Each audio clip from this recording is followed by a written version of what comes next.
লিল্লাহি তাকবীর। খুনি হাসিনা, খুনি হাসিনা।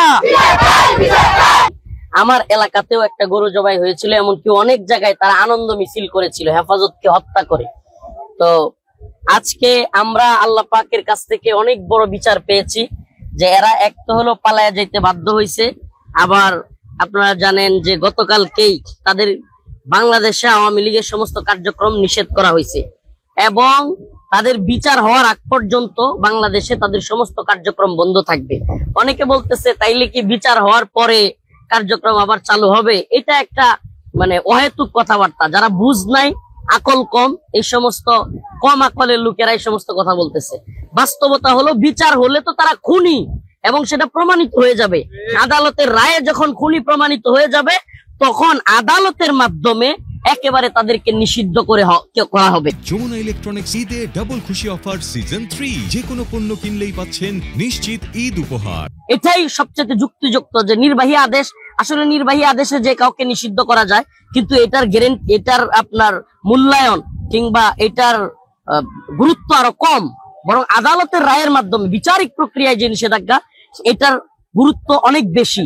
অতএব আমরা এই ইন্টারিমকে অবশ্যই প্রেসারের মধ্যে রাখবো যে তারা যেন দ্রুত সময়ের মধ্যে আওয়ামী লীগ যে খুনি এবং এদেশে একটা সন্ত্রাসী দল এবং ভারতীয় রয়ের এজেন্ট, এরা এটা একেবারে প্রমাণিত। অতএব এবং জাতিসংঘের মাধ্যমে প্রমাণিত হয়েছে যে জুলাই বিপ্লবে আওয়ামী লীগ দলীয় সিদ্ধান্তে হত্যাযজ্ঞ চালিয়েছে এবং শাপলা চত্বরের খুনও প্রমাণিত হয়ে গেছে। অতএব এদেরকে জাতীয় আন্তর্জাতিক ভাবে নিষিদ্ধ করা এবং আদালতের বিচার প্রক্রিয়া নিষিদ্ধ করা। আমি একটা উদাহরণ দিই। মনে করেন ফুটপাতে আপনি গুলিস্তান থেকে একটা মোবাইল কিনলেন হুট করে, এই মোবাইল কিন্তু যে কোনো সময় নষ্ট হয়ে যেতে পারে। তেমনি ভাবে নির্বাহী আদেশ, এটারও গুরুত্ব কম। নির্বাহী আদেশের চাইতে আপনি যখন এটাকে বিচারিক প্রক্রিয়ায় আদালতের মাধ্যমে প্রমাণ করে যে হ্যাঁ আওয়ামী লীগ খুনি এবং খুনি বলে আমরা আদালতের মাধ্যমে বিচার করে তাদেরকে নিষিদ্ধ করেছি। অতএব আমি বর্তমান সরকারের গতকালকে সিদ্ধান্তকে সাধুবাদ জানাই। তারা গতকালকে আইনও সংশোধন করেছে এবং যাতে করে বাংলাদেশের আইনে ধারাবাহিকভাবে বিচারিক প্রক্রিয়ায় দ্রুত সময়ের মধ্যে আওয়ামী লীগকে নিষিদ্ধ করা যায়, এটার একটা বিচারিক প্রক্রিয়াও চালু করেছে এবং আন্তর্জাতিক অপরাধ ট্রাইব্যুনালে, দ্রুত ট্রাইব্যুনাল যেটা আমরা জানি, ওই ট্রাইব্যুনালে আওয়ামী লীগের বিচার কাজ করার জন্য চলমান প্রক্রিয়া চলছে। এবং আমরা যারা বলতেছেন যে ফাঁকি, আমরা বলি জুলাই বিপ্লবের আহত পরিবাররা, শাপলার আহত পরিবাররা, কিংবা আমরা যারা হাসিনা রেজিমের অনেক বেশি ক্ষতিগ্রস্ত হয়েছি কিংবা জালিমদের থেকে অনেক বেশি আমরা ক্ষতিগ্রস্ত, জুলুমের শিকার হয়েছি, আমরা আলহামদুলিল্লাহ সবাই চলে যাই নাই।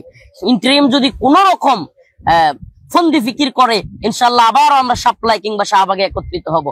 আওয়ামী লীগকে না দেখতে পারার পিছনে অনেকগুলো কারণের একটা কারণ এটাও যে এরা জুলুমকে অস্বীকার করে। এরা এত বড় জালেম যে জুলুম তো করে, তারপরে এটাকে হাসাহাসি করে, ট্রল করে। এই জন্য আমরা আওয়ামী লীগের দ্রুত সময়ের মধ্যে বিচার চাই, শুধু নিষিদ্ধ না। এবং এই খুনি হাসিনাকে বাংলাদেশে এনে শাপলা চত্বরে ঝুলাইয়া এই জুলাই বিপ্লবের শহীদদের এবং শাপলার শহীদদের আত্মাকে ঠান্ডা করার জন্য আল্লাহ পাক বলেছেন, মিনাল মুমিনিনা রিজালুন সাদাকু মা আহাদুল্লাহ আলাইহি ওয়া মিনহুম মান কাদা নাহবাহু ওয়া মিনহুম মান ইয়ানতাজির ওয়া মা বাদদালু তাবদীলা। আল্লাহর পথে অনেকে জীবন দিয়েছে, আরো অনেকে জীবন দেওয়ার জন্য তৈরি আছে। আর আল্লাহ পাক ওই যারা আল্লাহর রাস্তায় জীবন দিয়েছে তাদের আত্মাকে প্রশান্ত করেন জালেমদের বিচারের মাধ্যমে। আমরা জালিমদের বিচার চাই এবং বাংলার মাটিতে যারা বলতেছেন যে আওয়ামী লীগ নিষিদ্ধ, এই আপনারা এটার গুরুত্ব অনুধাবন করতে পারছেন না। বাংলাদেশে ভারতীয় আধিপত্যবাদের কবর রচিত হয়েছে। এটা শুধুমাত্র আওয়ামী লীগের নিষিদ্ধ না, বরং বাংলাদেশে রয়ের এজেন্ডা, ভারতের এজেন্ডা এবং এই দেশে ভারতীয় আধিপত্যবাদের কবর রচিত হয়েছে। এবং এই সিদ্ধান্তকে অবশ্যই সকলের সাধুবাদ জানানো উচিত এবং দ্রুত সময়ের মধ্যে আমরা তাদের বিচারও দাবি করছি। বিচার চাই, বিচার চাই, খুনি হাসিনার বিচার চাই। এরা কতটা নৃশংস, কতটা জালিম। আচ্ছা, বিরোধী দলে আপনি মনে করেন যে আজকে আওয়ামী লীগের অনেক লোককে কেউ মেরে ফেলছে, আল্লাহ না করুন, আমরা কি খুশিতে তখন গরু জবাই করতে পারবো? এতটুকু বিবেক বুদ্ধি নাই যে তারাও তো যত কিছুই হোক যে লোক মানুষদেরকে শত শত লোক মারা হবে, মানুষদেরকে মারা হবে, এটা এইভাবে করা। কিন্তু এরা এখনো পর্যন্ত শাপলার খুনের জন্য ন্যূনতম অনুশোচনা বোধ নাই। আপনাকে আমি চ্যালেঞ্জ করে বলতে পারি, আল্লাহ মাফ করুক, এখনো গ্রামে গঞ্জে যে কোনো আওয়ামী লীগের লোকের সাথে কথা বলবেন, এরা জুলাই বিপ্লবে 2000 মানুষকে হত্যার জন্য অনুশোচনা নাই, শাপলা চত্বরে শত শত নিরীহ মুসলমানদেরকে মারার জন্য অনুশোচনা নাই। যারা এরকম নৃশংস, এরা তো আমি মনে করি এরা মানবতার দুশ্মন, বিশ্ব সভ্যতার দুশ্মন, এরা ইসলামের দুশ্মন, দেশের দুশ্মন। আপনারা দেখেছেন যে ভারত যখন পাকিস্তানে হামলা করেছে, মুসলমানদেরকে হত্যা করছে, এরা খুশি হয়েছে, বলছে যে আমাদেরকে 71-এ ভারত আমাদের পক্ষে ছিল, আমরা পাকিস্তানের বিরুদ্ধে, মুসলমানদের বিরুদ্ধে দাঁড়াইছে। আমি বলি আওয়ামী লীগ বাংলাদেশেরও বিরুদ্ধে যদি ভারত লাগে, ভারতের পক্ষ নিবে।